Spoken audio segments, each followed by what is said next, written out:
நாளிலும் நாம் வாசிக்க கேட்ட வேத பகுதி அப்போஸ்தலர் 10ஆம் அதிகாரம் 38 43 வசனங்களை நாம் வாசிக்க கேட்டோம். இதிலிருந்து தேவனுடைய வார்த்தையை நாம் இன்றைக்கு தியானிப்போம். ஹல்லேலூயா.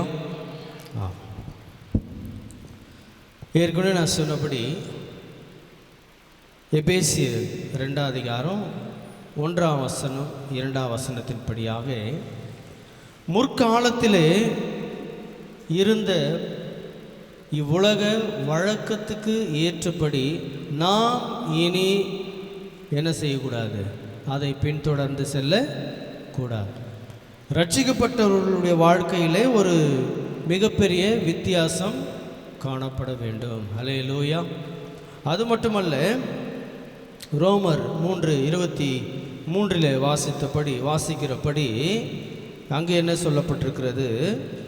எல்லாரும் தேவ மகிமை அற்றவர்கள் ஆனார்கள். ஸோ இவ்வுலக வழக்கத்துக்கு ஏற்றபடி நாம் இருப்போம் என்று சொன்னால் நாம் தேவ மகிமை அற்றவர்களாய் நாம் இருப்போம். விளங்குதா உங்களுக்கு? ஸோ முதல்ல ஆதாம் ஏவாள் நாம் எடுத்துக்கொள்வோம் என்று சொன்னால் என்ன பிரச்சனை நடந்தது?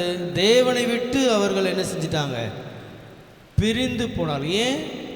பிசாசனுடைய ஆலோசனை கேட்டது.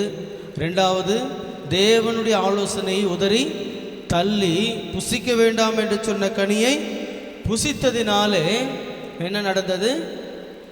அங்கே ஒரு பாவம் பிறந்தது. பாவத்தினாலே அங்கே பிரிவினையும் வந்தது. ஹல்லேலூயா. புரியுதா உங்களுக்கு? பிரிவினை சாதாரண பிரச்சனை இல்லை. பிரிவினைன்றது மிகப்பெரிய பிரச்சனை. 4000 வருஷமா தேவன் மனிதர்களோடு என்ன செய்ய முடியல? வர முடியாமல் ஒரு பெரிய பிரச்சனை, பிரிவினை இல்லை. ஏன் அந்த பிரிவினை வந்தது? பிசாசனுடைய கிரியை. நம்ம வீட்டில் கூட யாராவது ஒருத்தர் பிரிஞ்சு போயிட்டா எப்படி இருக்கும்? ஒற்றுமையாக இருந்த ஒரு குடும்பத்தில் யாரோ ஒருத்தர் பிரிஞ்சு போயிட்டாங்கன்னு வச்சிங்களேன், எப்படி இருக்கும்? கஷ்டமாக இருக்கும். அதை நம்மளால் என்ன செய்ய முடியாது? தாங்கி கொள்ள முடியாது. ஸோ அன்பாக இருந்த ஒரு குடும்பம் திடீர்னு பிரியுது அப்படின்னு சொன்னால் அதனுடைய வேதனை மிக பெரிதாக இருக்கும். சரி, நம்முடைய குடும்பத்தில் ஒரு பிள்ளை காணாமல் போயிடுது. ஒரு திருவிழாவுக்கோ எங்கேயோ போகிறீங்கன்னு வச்சிங்க, அல்லது காணாமல் போயிடுது, பிரிஞ்சு போயிடுது. ஸோ அந்த பிள்ளையினுடைய சுச்சுவேஷன் எப்படி இருக்கும்? மிக கடினமாக இருக்கும் இல்லை? படுக்கிறதுக்கு இடம் இருக்காது, சாப்பிட்றதுக்கு சாப்பாடு இருக்காது. ஸோ எல்லாம் இருந்தாலும் பெற்றோர்கள் கூட இல்லாத அந்த வேதனை மிகப்பெரிய வேதனையாக இருக்கும். ஹல்லேலூயா. அதுதான் மனுஷர்களுக்கும் தேவனுக்கும் இடையே ஏற்பட்டது. இன்றைக்கு நாம் என்ன தியானிக்க போகிறோம் என்று சொன்னால், நம்முடைய தலை விதியை மாற்றினவர். ஹல்லேலூயா. நம்முடைய தலையெழுத்தை மாற்றக்கூடிய ஒரே ஒரு நபர் ஆண்டவராகிய இயேசு மாத்திரமே. ஆமென். நம்முடைய டெஸ்டினி என்று சொன்னால் தலையெழுத்து, அதாவது தலையெழுத்துன்னு சொல்லுவாங்க, அல்லது தலைவிதி. ஆமாம், இது என்னுடைய தலைவிதிடா, இப்படி தான் நடக்கும். சில பேர் அப்படியே அதை ஏற்றுக்கொள்வாங்க. பார்த்துருக்கீங்களா? இதுதான் என்னுடைய தலையில் எழுதியிருக்கு போல அப்படின்னு சொல்லி சில பேர் சொல்லுவாங்க. பார்த்துருக்கீங்களா? நான் இப்படி தான் இருக்கணும் போல, என் தலை எழுத்துறா சொல்லுவாங்களா? கேள்விப்பட்டிருக்கீங்களா? அந்த தலையெழுத்தை கர்த்தர் மாற்றியிருக்கிறார். ஹல்லேலூயா. ஒரு ஆமென் சொல்லாமா? என்ன தலையெழுத்து அது? முதல் பிரச்சனை என்ன தெரியுமா? பிரிவினை என்ற தலையெழுத்தை கர்த்தர் மாற்றியிருக்கிறார். ஆமென். எங்கே பிரிஞ்சிட்டோம்? தேவனும் நாமும் பிரிந்து போயிருந்தோம். ஆனால் தேவன் அந்த பிரிவினை என்ற அந்த தலையெழுத்தை கர்த்தர் மாற்றியிருக்கிறார். ஹல்லேலூயா. யோவான் 8:44 வாசிக்கும் பொழுது நமக்கு என்ன தலையெழுத்து இருந்தது தெரியுமா? பிசாசனுடைய பிள்ளைகள் என்று அங்கே எழுதப்பட்டிருக்கிறது. இயேசு என்ன சொல்றாரு? பிசாசனுடைய பிள்ளைகள் என்ற அந்த தலையெழுத்தை கர்த்தர் மாற்றினார். ஆமென். முதல்ல என்ன மாற்றினார் தெரியுமா? நம்முடைய முற்கால வழக்கத்தை கர்த்தர் மாற்றினார். ஆவிக்கேற்றபடி பிசாசுடைய கிரியினால் நடத்தப்பட்ட நம்மை கர்த்தர் மாற்றியிருக்கிறார். இரண்டாவது, தேவ மகிமை அற்றவளாக இருந்தோம், அந்த தலையெழுத்தை மாற்றி தேவ மகிமையினாலே கர்த்தர் நம்மை நிரப்பியிருக்கிறார். மூன்றாவது, பிசாசுடைய பிள்ளைகள் என்று அழைக்கப்பட்ட நாம் தேவ பிள்ளைகள் என்று கர்த்தர் அழைத்து நம்முடைய தலையெழுத்தை மாற்றியிருக்கிறார். ஒரு ஆமென் சொல்லாமா? அல்லேலூயா. அடுத்ததா பாருங்க, இதையெல்லாம் யார் கொண்டு வந்தது அப்படின்னு சொன்னால் பிசாசு. இந்த 3 விதமான தலையெழுத்தை யார் கொண்டு வந்தது? பிசாசு. என்னென்ன தலையெழுத்து? நரகத்தினுடைய பின்னணி, அதான் ஆவிக்கேற்ற இந்த உலகத்தினுடைய ஆகாயத்து பிரபு அவனுடைய வழக்கத்துக்கேற்றபடி, உலக வழக்கத்திற்கேற்றபடி நடந்து கொண்டு இருந்தீங்க. ஏன்னா தேவனை விட்டு பிரிந்திருந்தீங்க. ஆனால் இப்போது தேவனோடு ஒன்றாக இருக்கிறீங்க. ஒரு ஆமென் சொல்லாமா? தலையெழுத்தை மாற்றினாரா இல்லையா? மாற்றியிருக்கிறார். ஆமென். ரோமர் 3:23 படி தேவ மகிமை அற்றவளாக இருந்தோம், இப்போ தேவ மகிமையோடு கர்த்தர் நம்மை வைத்திருக்கிறார். அந்த தலையெழுத்தை கர்த்தர் மாற்றியிருக்கிறார். மூன்றாவது, பிசாசுடைய பிள்ளைகள் என்ற தலையெழுத்தோடு இருந்தோம், இப்போ தேவ பிள்ளைகள் என்ற தலையெழுத்தை கர்த்தர் நமக்கு கொடுத்திருக்கிறார். ஆமென். விளங்குதா உங்களுக்கு? ஆமாம். 38ஆம் வசனம் வாசித்த பகுதியில் 38ஆம் வசனத்தில் பாருங்கள், நசரனாகிய இயேசுவை தேவன் பரிசுத்த ஆவியினாலும் வல்லமையினாலும் அபிஷேகம் பண்ணினார். தேவன் அவருடனே கூட இருந்தபடியினாலே அவர் நன்மை செய்கிறவராயும் பிசாசின் வல்லமையில் அகப்பட்ட யாவரையும் குணமாக்குறவராயும் சுற்றித் திரிந்தார். அல்லேலூயா. இயேசு என்ன செஞ்சிட்டு இருந்தார்? என்ன செஞ்சிட்டு இருந்தார்? யாரெல்லாம் இப்படி பிசாசுக்குள்ளே அகப்பட்டிருந்தாங்களோ, யாரெல்லாம் இந்த தலையெழுத்தை பெற்றிருந்தார்களோ, அவளால் மேற்கொள்ள வெளியே வர முடியவில்லை. பாருங்க, தானாக என்ன செய்ய முடியாது? பிசாசுடைய கிரியிலிருந்து வெளியே வர உங்களால் கூடாது. தலையெழுத்தை மாற்ற உங்களால் கூடாது. யாராலே மட்டும் கூடும்? தேவனால் கூடும். அல்லேலூயா. அதனால தான் அவர் என்ன செஞ்சார்? சுற்றி திரிந்தார். யாரெல்லாம் பிசாசின் பிடியில் அண்டர் ஸ்லேவ் போல அடிமையாக இருந்த, பிசாசுக்கு அடிமையாக இருந்த உங்களை கர்த்தர் விடுதலையாக்கினார். இது பெரிய விஷயமா இல்லை சின்ன விஷயமா? ஆமென். ஏதோ பாஸ்டர் சொன்னார், சர்ச்சுக்கு வந்தோம், ஞானஸ்தானம் எடுத்துக்கிட்டோம், ஆராதனைக்கு வரோம், அது நிஜமல்ல. பிசாசின் பிடியில் அகப்பட்டிருந்த உங்களை, பிசாசுக்கு அடிமையாக இருந்த நம்மை கர்த்தர் என்ன செய்திருக்கிறார்? விடுவித்து தேவ பிள்ளையாய் மாற்றியிருக்கிறார். ஒரு ஆமென் சொல்லாமா? அல்லேலூயா. நரகத்துக்கு நேரே சென்று கொண்டிருந்த உங்களை கர்த்தர் பரலோக ராஜ்யத்துக்கு நேராய் வழிநடத்தி கொண்டிருக்கிறார். அல்லேலூயா. அதுக்கு தான் சபைக்கு வரும். ஏன் சபைக்கு வரோம்? வாரம் இல்லை, நிறைய பேருக்கு போர் அடிக்குது இல்லை? சில நேரத்தில் சபைக்கு வராமல் வேற எங்கேயாவது போகலாமா? இல்லை, கர்த்தர் உங்களை என்ன செய்திருக்கு? உங்களுடைய தலையெழுத்தை கர்த்தர் மாற்றியிருக்கிறார். ஆமென். அல்லேலூயா, அல்லேலூயா. ஆமாம். எபிரேயர் 2:15 வாசிங்க. எபிரேயர் 2:15.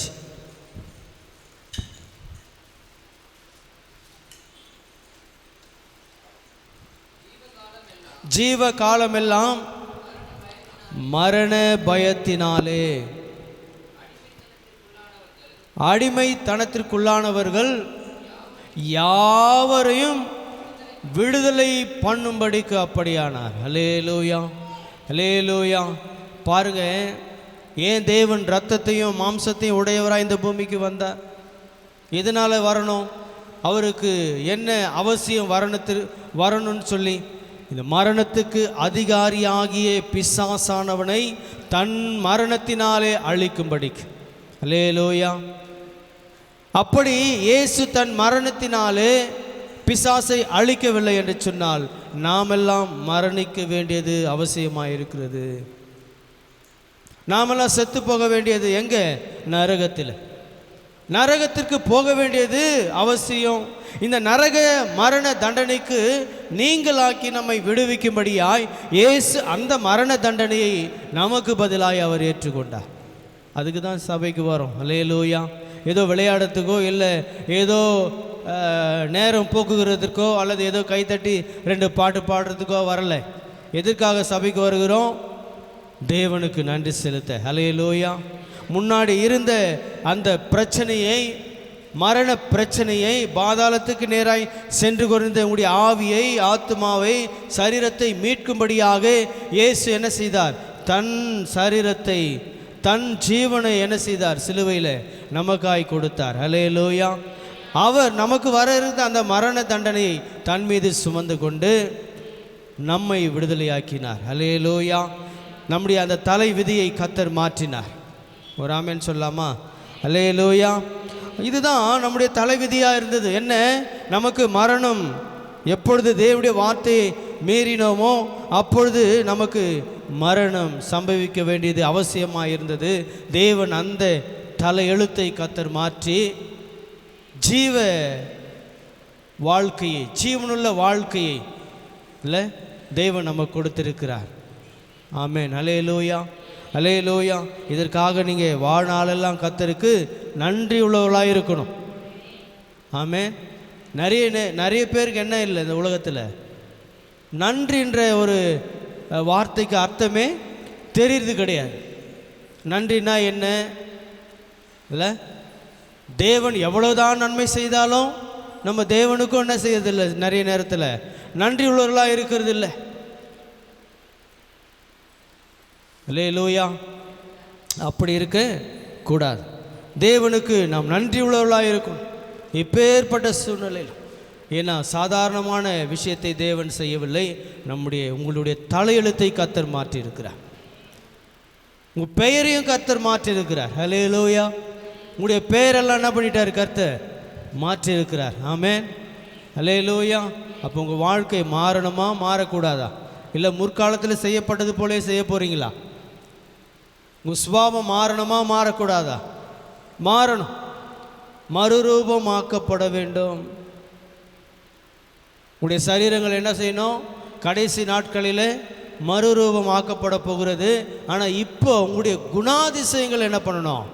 மறுரூபமாக்கப்பட வேண்டும். அல்லேலூயா. இருக்கிற அதே குணாதிசயத்தோடு இருக்கக்கூடாது. வேதம் சொல்லுகிறது, பழைய மனுஷன், பவுல் சொல்றாரு, பழைய மனுஷன் என்ன ஆனா மரித்து போயிட்டான். எங்க? கிறிஸ்துவோடு கூட. பவுல் சொல்றாரு, இதோ கிறிஸ்துவோடு கூட சிலுவையில் அறையப்பட்டேன், இனி நான் அல்ல கிறிஸ்துவே எனக்குள் ஜீவிக்கிறார். அல்லேலூயா. கிறிஸ்து உங்களுக்குள்ள ஜீவிக்கிறார் என்றதை முதல்ல புரிஞ்சுங்க. ஆமென். யார் இருக்கிறது உங்களுக்குள்ள? சொல்லுங்களேன், யார் இருக்கிறா? கிறிஸ்து உங்களுக்குள்ள இருக்கிறார். சொல்லுங்க எல்லாரும், இருதயத்தில் கையை வச்சு, கிறிஸ்து எனக்குள்ள இருக்கிறார். அல்லேலூயா. அல்லேலூயா. ஆவியானவர் எனக்குள்ள இருக்கிறார். ஸோ என்ன செய்யணும்? நீங்கள் பழைய மனுஷனை களைந்து புதிதான ஆவியுள்ள புதிய மனுஷனை நீங்கள் தரித்து கொள்ள வேண்டும் என்று தேவன் உங்களுக்கு சொல்லுகிறார். ஆமென். அல்லேலூயா. பழைய மனுஷன் மரித்தாயிற்று. எங்கே? நீங்கள் ஞானஸ்தானம் எடுக்கும்போது பழைய மனுஷனை என்ன பண்ணிட்டோம்? ஜலசமாதி ஆயிட்டான். இப்போ நீங்கள் எழுந்துக்கும் போது ஒரு புதிய மனிதனாக இருக்குங்க. பழையெல்லாம் ஒழிந்து போயின எல்லாம். அது என்ன? வீட்டில் இருக்கிற பழைய பொருளை எடுத்து போயிட்டு எல்லாரும் எரிப்பாங்க வருஷம் வருஷம். இல்லை, அதை தேவன் சொல்லவில்லை. பழைய உங்களுடைய குணாதிசயங்களை மாற்றிக்கொள்ளுங்கள். உங்களுடைய பழைய பழக்க வழக்கங்களை மாற்றிக்கொள்ளுங்கள். முற்காலத்தில் இருந்தது போல இப்பொழுது நீங்கள் என்ன செய்யக்கூடாது? இருக்க கூடாது. ஆமென். அப்போ என்ன வித்தியாசம்? ரட்சிக்கப்பட்டவர்களுக்கும் ரட்சிக்கப்படாதவர்களுக்கு என்ன வித்தியாசம் இருக்குது? தேவன் உன் தலையெழுத்தை தான் மாற்றி இருக்கிறார் இல்லையா? வாசிங்க சங்கீதம் 107 வாசிங்க. 10ஆம் வசனம் வாசிங்க. சங்கீதம் 107:10.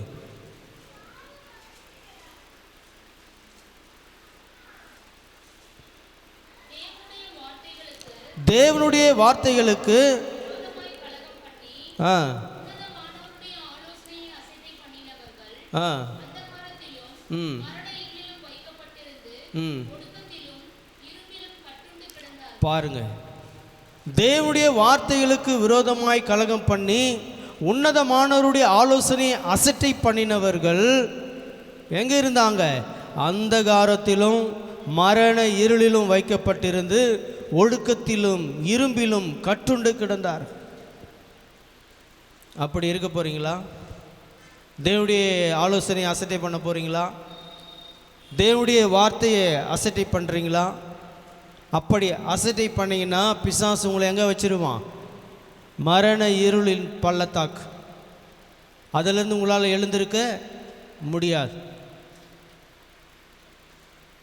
விளங்குதா உங்களுக்கு? உங்கள் சுய பலத்தினால் எழுந்திருக்க முடியவே முடியாது. ரொம்ப ஜாக்கிரதையாக இருங்க. 14ஆம் வசனம் வாசிங்க. அதுலேயே அந்தகாரத்திலும் மரண இருளிலும் இருந்து அவர்களை வெளிப்பட பண்ணி அவர்கள் கட்டுகளை அறுத்தார். ஒரு ஆமென் சொல்லாமா? அல்லேலூயா.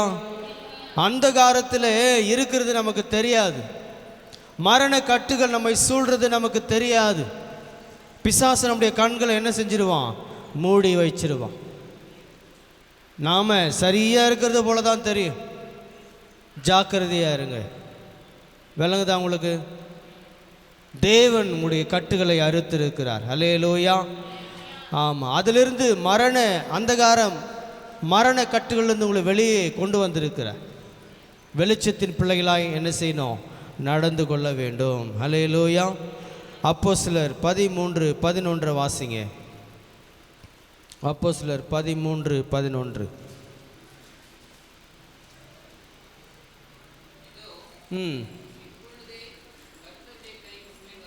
இதோ இப்பொழுதே கர்த்தருடைய கை உன்மேல் வந்திருக்கிறது. சில காலம் சூரியனை காணாமல் நீ குருடனாயிருப்பாய் என்றான். உடனே மந்தாரமும் இருளும் அவன் மேல் விழுந்தது. அவன் தடுமாறி கைலாகு கொடுக்கிறவளை தேடினான். பாருங்க, யார் அது? யார் அது? எந்த நபர் அது? முன்னாடி வாசித்தீங்கன்னா உங்களுக்கு தெரியும். எலிமா. யாரு? எலிமா. போன வாரம் வாசித்தேன் இல்லையா? மாயவித்தை செய்கிறதினாலே தன் எஜமான்களுக்கு ஆதாயத்தை கொண்டு வருகிற நபர். ஸோ நல்லா கவனிங்க, கர்த்தருடைய கரம் நம்ம மேலே வந்திருக்கிறது. ஸோ நாம் ரொம்ப ஜாக்கிரதையாக என்ன பண்ணோம்? இருக்கணும். நம்மை மாற்றினவர் நம்மோடு இருக்கிறார். அல்லேலூயா. கொலேசியர் 1:13 வாசி. கொலேசியர் 1:13. சீக்கிரம் வேகமாக வாசிங்க. இருளின் அதிகாரத்திலிருந்து நம்மை விடுதலையாக்கி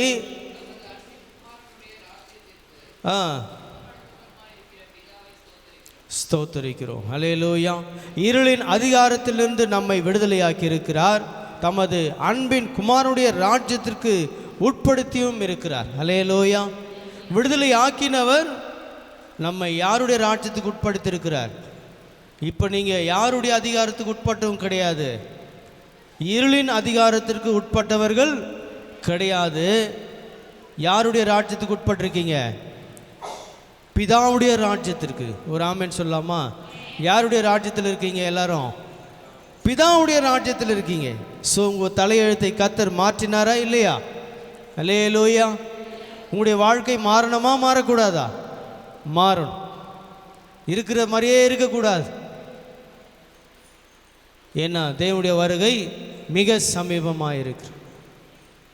அப்படியே இருந்தீங்க அப்படின்னா பாஸ்டர் அவர் அப்படி தான் சொல்லுவார் இல்லை, நம்ம செய்கிறத நம்ம செய்வோம் அப்படின்னு இருக்கக்கூடாது. வேதம் அப்படி தான் சொல்லும் அப்படின்னு அசட்டையாக இருக்கக்கூடாது. தேவன் உங்களோடு காரியங்களை பகிர்ந்து கொள்ளும் பொழுது அதற்கு நீங்கள் மதிப்பு கொடுக்க வேண்டும். ஆமென். அந்த வசனத்தை விசுவாசிக்க வேண்டும், அந்த வசனத்துக்கு கீழ்ப்படிய வேண்டும். அல்லேலூயா, அல்லேலூயா. அப்போ தான் தேவனுக்கு கீழ்ப்படுறீங்கன்னு அர்த்தம். வசனத்துக்கு கீழ்ப்படியலைன்னா தேவனுக்கு கீழ்ப்படியலைன்னு அர்த்தம். அவ்வளோதான். ஆமென். கீழ்ப்படுகிறீங்களா, கீழ்ப்படியலையா? கீழ்ப்படுகிறது நல்லதா, கீழ்ப்படியாது நல்லதா? பாருங்கள், ஏவாள் அன்றைக்கு அந்த வார்த்தைக்கு கீழ்ப்படிஞ்சிருந்தா, அந்த கனியை சாப்பிடாமல் இருந்தால் எந்த பிரச்சனையும் இல்லை. ஆனால் அவங்க பார்வைக்கு அந்த கனி எப்படி இருந்தது? புசிப்புக்கு ரொம்ப நல்லா இருந்தது, பார்வைக்கு ரொம்ப இச்சிக்கப்படத்தக்க விருட்சம் என்று கண்டு அந்த கனியை பறித்து அவங்களுக்கு நல்லா இருந்தது. உங்கள் பார்வை கூட அப்படி தான் இருக்கும், சரியாக இருக்கும். பட் அது தேவனுடைய பார்வைக்கு சரியானதாக இருக்காது. அல்லேலூயா. ஒருவேளை உங்கள் வாழ்க்கை சரியானதாக உங்களுக்கு தோன்றும், ஆனால் தேவனுக்கு அது ஒருவேளை சரியில்லாமல் இருக்கலாம். அல்லேலூயா. உங்கள் பக்கம் நியாயம் இருக்குது போல தோணும், ஆனால் அது தேவனுடைய பக்கத்தில் வேறு மாதிரி இருக்கும். அல்லேலூயா. ஸோ தேவன் எதை சொல்லுகிறாரோ அதை செய்யுங்கள், கர்த்தர் உங்களை ஆசீர்வதிப்பார். ஆமென். லோத்தை பார்த்து என்ன சொன்னார் அன்னைக்கு? சோதோம் கொமோரா என்ன பண்ண போகுது? அழிய போகிறது.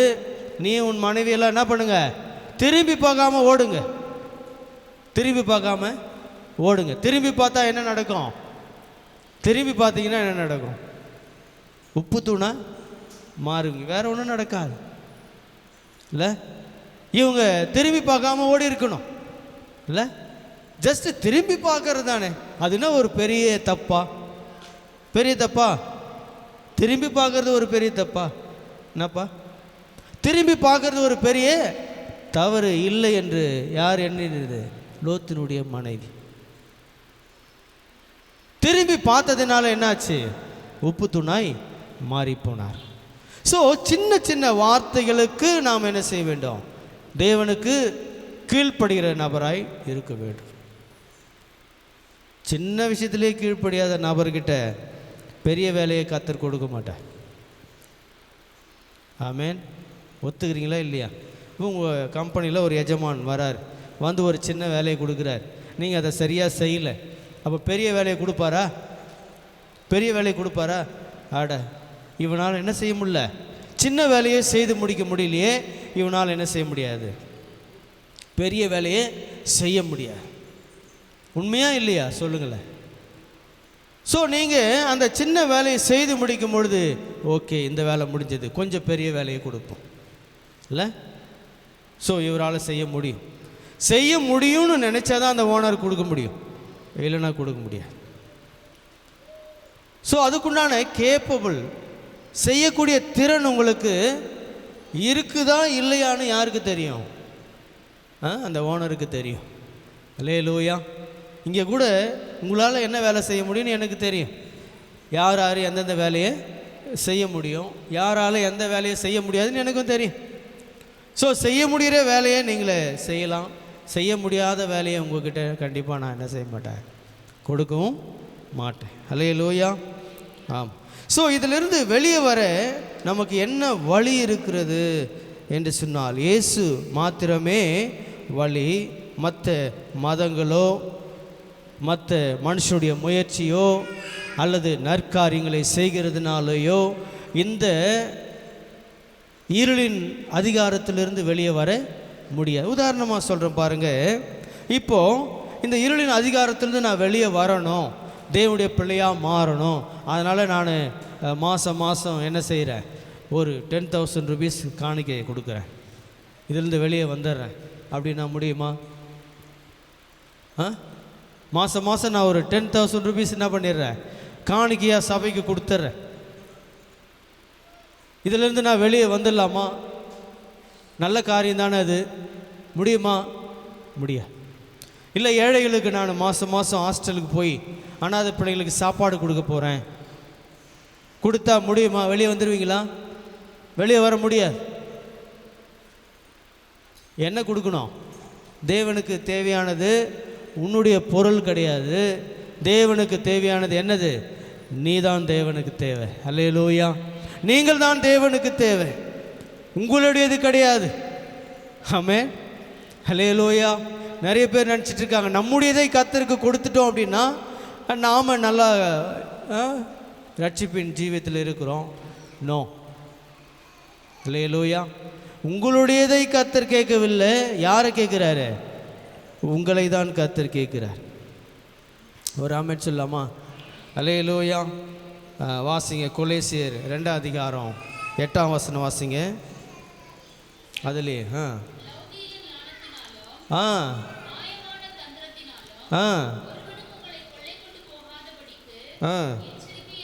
எச்சரிக்கையாயிருங்கள்.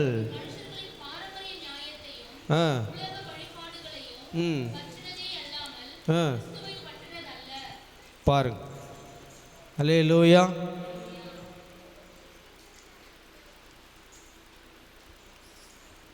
எதை வாசித்தீங்க? கொலேசியர் 2:8. ஸோ லௌகீக ஞானம், மாயமான தந்திரம் ஒருவனும் உங்களை கொள்ளை கொண்டு போகாதபடிக்கு எச்சரிக்கையாயிருங்கள். அது மனுஷனின் பாரம்பரிய நியாயத்தையும் உலக வழிபாடுகளையும் பற்றினதே அல்லாமல் கிறிஸ்துவை பற்றினதல்ல. இன்றைக்கு சபைகள், இன்றைக்கி கிறிஸ்தவ சபைகள் எதனால் நிரப்பப்பட்டிருக்கிறது? உலக பாரம்பரியத்தினால்.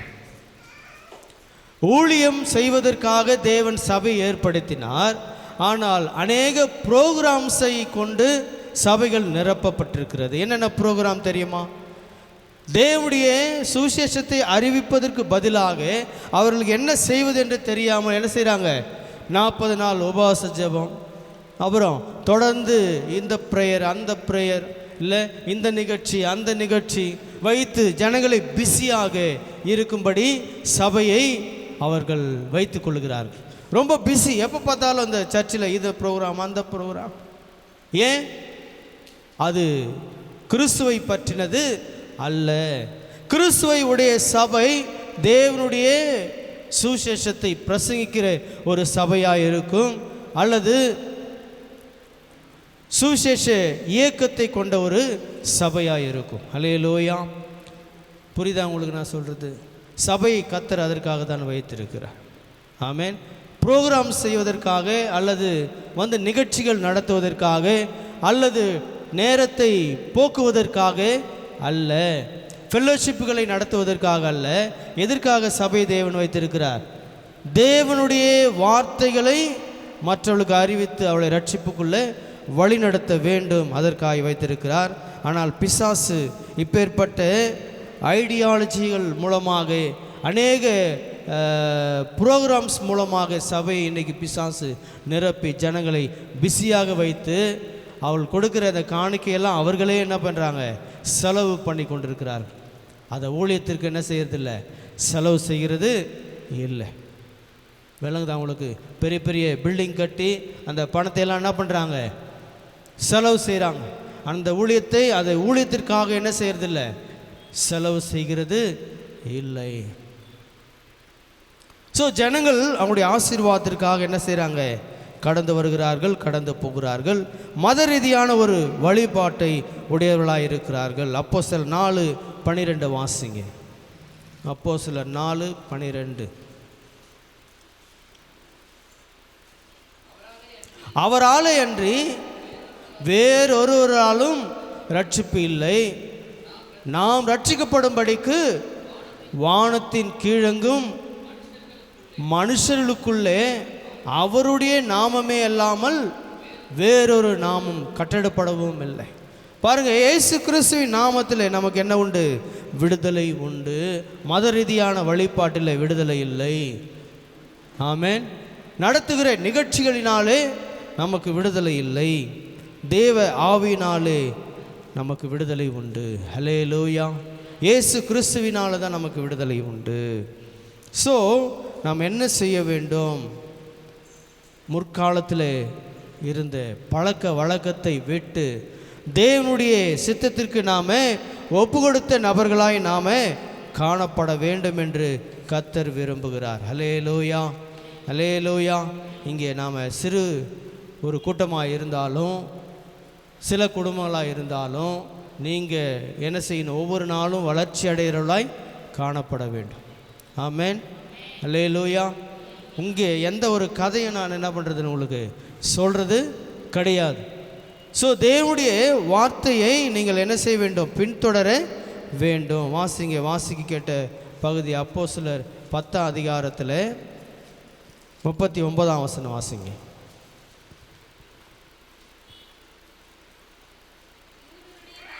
யூதருடைய தேசத்திலும் எருசலேமிலும் அவர் செய்த எல்லாவற்றிற்கும் நாங்கள் சாட்சிகளாக இருக்கிறோம். அவரை மரத்திலே தூக்கி கொலை செய்தார்கள். 3ஆம் நாளிலே தேவன் அவரை எழுப்பி பிரத்யட்சமாய் காணும்படி செய்தார். ஆயினும் எல்லா ஜனங்களுக்கும் பிரத்யட்சமாகும்படி செய்யாமல் அவர் மரித்தோர்ந்து எழுந்த பின்பு அவரோடு புசித்து குடித்தவர்களும் தேவனால் முன்பு நியமிக்கப்பட்ட சாட்சிகளும் ஆகிய எங்களுக்கு பிரத்யட்சமாகும்படி செய்தார். அல்லேலூயா. ரட்சிப்பு பொதுவானது தான். ஆனால் தேவனுடைய வெளிப்பாடு தெரிந்து கொள்ளப்பட்டவர்களுக்கு மட்டும்தான் வரும். அல்லேலூயா. தேவனுடைய வெளிப்பாடை நாம் பெற்றவளாக இருக்கிறோம். அல்லேலூயா. அல்லேலூயா. தேவன் மரித்து உயிர்த்தெழுந்திருக்கிறார். விசுவாசிக்கிறீங்களா? தேவன் மரித்து, யாருக்காக மரித்து? நமக்காய் மரித்து தேவன் உயிர்த்தெழுந்திருக்கு. நீங்களும் மரித்திருக்கீங்க, உயிர்த்தெழுந்திருக்கீங்க. அல்லேலூயா. அல்லேலூயா. யாருக்குள்ள? கிறிஸ்துவுக்குள்ள மரித்திருக்கிறீர்கள். ஒரு ஆமென் சொல்லாமா? அல்லேலூயா. ஸோ உங்களுடைய பழக்க வழக்கங்களை என்ன செய்யுங்க? மாற்றிக்கொள்ளுங்க. ரட்சிக்கப்படுறதுக்கு முன்னாடி இங்கே போயிருப்பீங்க, அங்கே போயிருப்பீங்க, இதை சாப்பிட்ருப்பீங்க, அதை சாப்பிட்ருப்பீங்க, இப்படி பேசியிருப்பீங்க, அப்படி பேசியிருப்பீங்க. ஆனால் ரட்சிக்கப்பட்ட பிறகு எப்படி இருக்கணும்? தேவனுக்கு ஏற்றவைகளை சிந்திக்க வேண்டும். ஒரு ஆமென் சொல்லாமா? அல்லேலூயா. நான் ரட்சிக்கப்பட்டவேன்றதை என்ன பண்ணோம்? வெளியே காட்டணும். எப்படி காட்டுவீங்க? உங்களுடைய செயல். நல்ல மரம் நல்ல கனியை கொடுக்குமா? கெட்ட மரம் கெட்ட கனியை தான் கொடுக்கும். ஏன்னா அதுக்குள்ளே இருக்கிற மரம் அது போல. ஸோ மரத்தினால தான் கனியை, நாம் அந்த கனியை வைத்து தான் மரத்தை எப்படிப்பட்டதுன்னு தெரிஞ்சிக்க முடியும். வேப்ப மரத்தில் ஒருபோதும் ஆப்பிள் வராது. புரியுதா உங்களுக்கு? ஆப்பிள் மரத்தில் என்ன வராது? வேப்பங்காய் வராது. ஜாக்கிரதையாக இருங்க. ரட்சிக்கப்பட்டவருடைய செயல் ரட்சிக்கப்பட்டவங்களை போல இருக்கணும். ரட்சிக்கப்படாத நபரை போல இருக்கக்கூடாது. எல்லா இடத்துலையும், சபையில் மட்டும் இல்லை, எல்லா இடத்துலையும். ஆமென். அல்லேலூயா. குடும்பத்திலும், வெளியிலும், வேலை செய்கிற இடத்துலையும், ரோட்லேயும், எல்லா இடத்துலையும் எப்படி இருக்கணும்? சாட்சியாக இருக்கணும். ஆமென். அல்லேலூயா. ஆமாம். 42ஆம் வசனம் வாசிங்க. அன்றியும் அவரே உயிரோடு இருக்கிறவர்களுக்கும் மரித்தோர்களுக்கும் தேவனால் ஏற்படுத்தப்பட்ட நியாயாதிபதி என்று ஜனங்களுக்கு பிரசங்கிக்கவும் சாட்சியாக ஒப்புவிக்கவும் அவர் எங்களுக்கு கட்டளையிட்டார். என்ன கட்டளையிட்டிருக்கிறார்? எங்களுக்கு ஊழியக்காரர்களுக்கு என்ன கட்டளையிட்டிருக்கிறாரு? என்ன பிரசங்கிக்கணும்? சொல்லுங்களேன். நியாயாதிபதி. யார் நியாயாதிபதி? இயேசு. இன்னொரு விஷயத்தை தெரிஞ்சுங்க. கர்த்தர் என்ன செய்வார்? இந்த ஜனங்களை நியாயம் தீர்க்க வரப்போகிறார். அப்போ யாரும் எஸ்கேப் ஆக முடியாது. இங்கே ஒன்று அங்கே ஒன்று மாற்றி பேச முடியாது. நியாயாதிபதி சீக்கிரத்தில் வரப்போகிறார். இதை பிரசங்கம் பண்ணும்படி கர்த்தர் எங்களை ஏற்பாடு செய்திருக்கிறார், முன்குறித்திருக்கிறார். அல்லேலூயா. அல்லேலூயா. இதற்கும் நாங்கள் அடி பணிய மாட்டோம் அப்படின்னீங்கன்னா ஒன்றும் பண்ண முடியாது. 43ஆம் வசனம் வாசிங்க. அவரை விசுவாசிக்கிறவன் எவனோ அவன் அவருடைய நாமத்தினாலே பாவ மன்னிப்பை பெறுவான் என்று தீர்க்கதரிசிகள் எல்லாரும் அவரை குறித்தே சாட்சி கொடுக்கிறார்கள் என்றார். இந்த வார்த்தைகளை பேதுரு பேசிக்கொண்டிருக்கையில் வசனத்தை கேட்டவர்கள் யாவர் மேலும் பரிசுத்த ஆவியானவர் இறங்கினார். ஒரு ஆமென் சொல்லலாமா? வசனத்தை கேட்கும் போது என்ன இறங்கணும்? பரிசுத்த ஆவியானவர் இறங்கணும். அசுத்த ஆவி இறங்கக்கூடாது. இறங்கி ஏன் இவர் இப்படி பேசுகிறாரு, என்னதான் பேசுகிறாரு போல அப்படின்னெல்லாம் யோசிச்சுருந்தீங்கன்னா என்ன ஆவி அது? அசுத்த ஆவி. பரிசுத்த ஆவியானவர் இறங்குவார்னு சொன்னால் நாம் என்ன செய்யணும்? இது தேவனுடைய வார்த்தை, நாம் கீழ்ப்படியணும். அல்லேலூயா, அல்லேலூயா. இந்த வார்த்தைக்கே நீங்கள் கீழ்ப்படியலைன்னா தேவனுக்கு எப்படி கீழ்ப்படுறீங்கன்னு சொல்ல முடியும் இல்லை? ஸோ நாம் யாரை போல மாறணுமா? வசனம் சொல்லுது 38 நாம் வாஸ்தபடி யாரை போல மாறணும்? இயேசுவை போல மாறணும். அல்லேலூயா. இயேசு எப்படி பரிசுத்த ஆவியினாலே வல்லமையினாலே அபிஷேகம் பெற்றாரோ அதே அபிஷேகத்தை நாமும் பெற வேண்டும். எப்படி அவர் நன்மை செய்தாரோ அப்படியே நாமும் என்ன செய்ய வேண்டும்? நன்மை செய்ய வேண்டும். இயேசு எப்படி பிசாசுகளை விரட்டினாரோ அப்படியே நாமும் பிசாசுகளை விரட்ட வேண்டும். அல்லேலூயா, அல்லேலூயா. இதை தான் தேவன் விரும்புகிறார். ஆமென், அல்லேலூயா. ஆமாம், இந்த 3 காரியங்களை நாம் என்ன செய்ய வேண்டும்? செய்ய வேண்டும். என்ன? இயேசுவை போல அபிஷேகம் பெற வேண்டும். இயேசுவை போல நாம் என்ன செய்ய வேண்டும்? மற்றவர்களை குணப்படுத்த வேண்டும், பிசாசுகளை விரட்ட வேண்டும். யாரை போல இருக்கணும்? அப்போ யாரை போல மாறணும்? நீங்கள்லாம் யாரை போல மாறுவீங்க? இயேசுவை போல. ஒரு ஆமென் சொல்லலாமா? மாறுறவங்கெல்லாம் கை தூங்க பார்ப்போம். நான் இயேசுவை போல மாறணும்னு எனக்கு ஆசை இருக்கு. ஆமென், அல்லேலூயா. ஸோ உங்களுக்கு எல்லாருக்கும் என்ன இருக்கிறது? நித்திய ஜீவன் இருக்கிறது.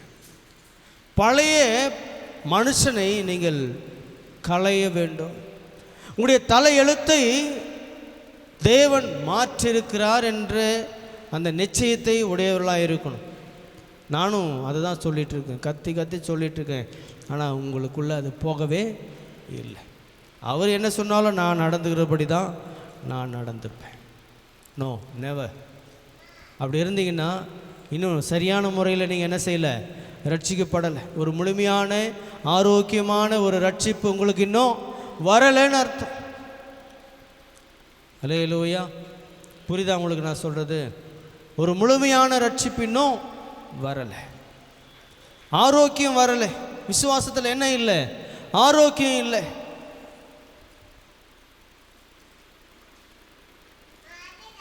என்ன செய்யணும் சொல்லுங்கள்? என்ன செய்ய போகிறீங்க? விசுவாசத்தில் என்ன வேணும்? ஆரோக்கியமாக இருக்கும், சுகமாக இருக்கும். சரீரத்தில் வியாதி இருந்தால் ஒத்துப்பீங்களா? சரீரத்தில் வியாதி இருந்தால் ஒத்துப்பீங்களா? இல்லை வலி இருக்குதா ஒத்துப்பீங்களா? என்ன செய்வீங்க? அதுக்கு ஒரு டேப்லெட் போடுவீங்களா? அதுக்கு ஒரு இன்ஜெக்ஷன் பண்ணுவீங்களா? டாக்டரை போய் பார்ப்பீங்களா? அது போல் விசுவாசத்தில் உங்களுக்கு வியாதி இருக்கக்கூடாது. கிறிஸ்துவ வாழ்க்கையில் என்ன இருக்கக்கூடாது? வியாதி இருக்கக்கூடாது, வைரஸ் இருக்கக்கூடாது. கொஞ்சம் கொஞ்சமாக என்ன பண்ணாது? உங்கள் விசுவாசத்தை அழிச்சிடும். அவன் தான் பிசாஸ். அவன் தான் யார்? பிசாஸ். உங்கள் விசுவாசத்தை அழித்து உங்கள் குடும்பத்தை பிரித்து கடைசி எங்கே போய் கொண்டு போய் விடுவான்? உங்களை நரகத்தில் கொண்டு போய் விடுவான். விளங்குதா உங்களுக்கு? ஸோ ரொம்ப ஜாக்கிரதையாக இருங்க. ஏன்னா வசனம் சொல்லுது, கடைசி பரியந்தம் நிலை நிற்பவனே ரட்சிக்கப்படுவான். ரட்சிக்கப்பட்டோம், ஞானஸ்தானம் எடுத்துட்டோம், சபைக்கு வந்துட்டோம், சேர்ந்துட்டோம், நான் பரலோகம் போயிடுவேன், போகலாம், நான் இல்லைன்னு சொல்லலை. ஆனால் வாழ்கிற இந்த வாழ்க்கையில் நீங்கள் என்ன செய்யணும்? தேவனோடு ஒரு நல்ல ஒரு விசுவாச வாழ்க்கையை வாழ்ந்து தேவனை பிரியப்படுத்த ஜாக்கிரதையாக இருக்கு.